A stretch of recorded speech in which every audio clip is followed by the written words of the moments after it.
Hey there. I often get asked about the difference between the lean and traditional approaches to building a startup. This excerpt comes from episode 1 of our Building Lean series, where we discuss the difference, both in terms of time and money. Simply put, lean is better, faster, cheaper. So let's see why that is and what it means for you to generate better business outcomes. Enjoy, and be sure to subscribe to our channel and share this video with your friends and colleagues. Using the lean approach, a founder can achieve market validation in as little as 6 to 12 weeks. Whereas when you perform the research to understand what's involved with the traditional approach, a founder typically doesn't achieve market validation for up to 3 years.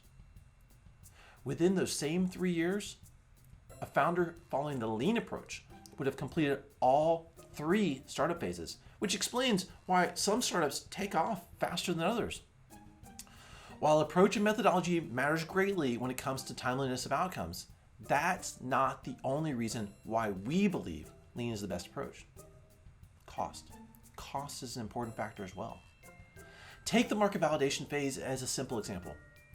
With lean, you're only building a functional prototype that validates if you're solving a compelling problem that is not being currently addressed by the market and whether your solution works and is technically feasible.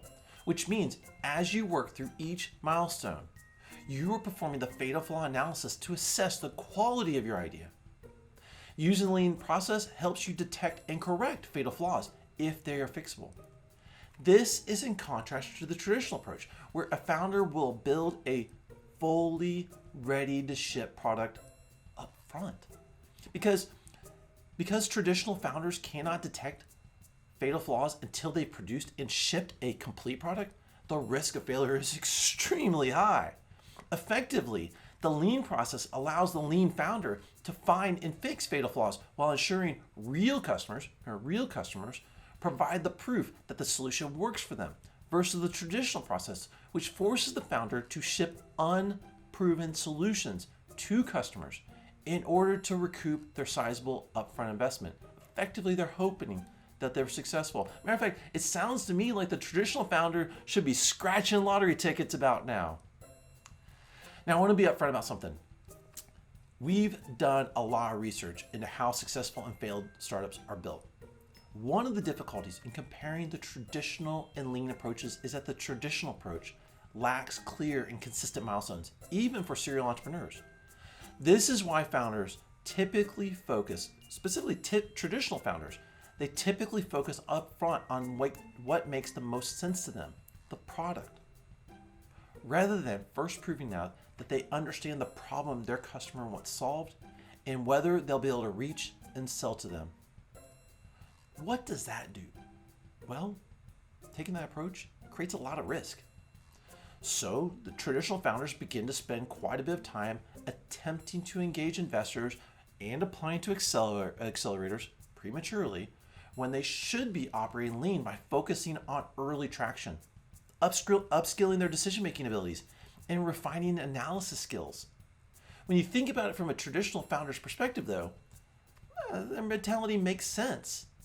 A traditional founder recognizes that they have a gap when it comes to analysis, decision-making, and prioritization skills. In a sense, they hope by securing an investor or getting lucky and joining an accelerator, they're hoping that they'll be able to leverage those networks to fill in their gaps. Unfortunately, it just doesn't work that way.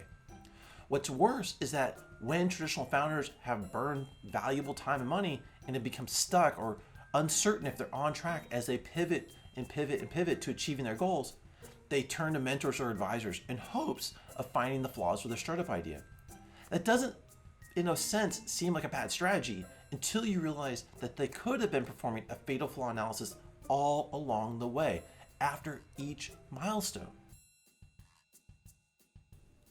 If you found this clip insightful, click here to watch the full episode of this Building Lean episode.